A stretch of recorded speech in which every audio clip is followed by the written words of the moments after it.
shil ngam lo ka phuang em ka ti chang in lai khum zala ka don chang in khwanu ne na ka di le chi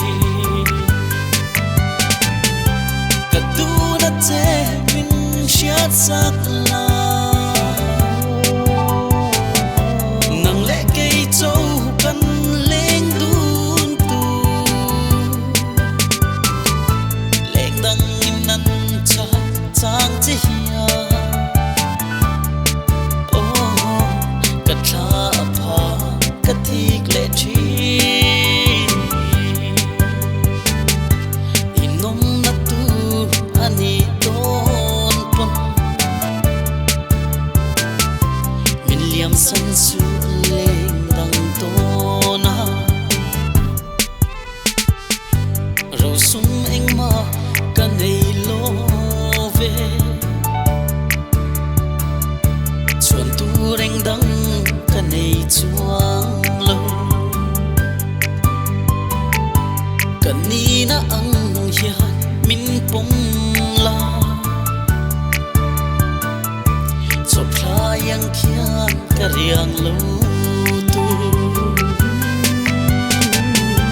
ka tu na che min shiat sak la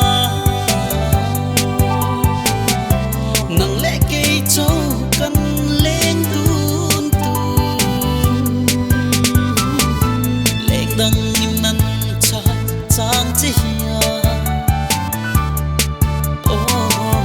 ka tha pha ka thik le chi inom na tu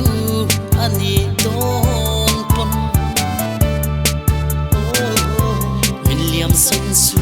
leng dang to na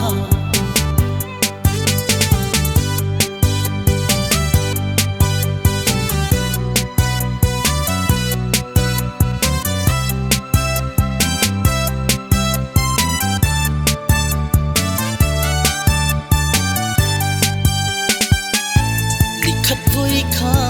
ka fu lo chua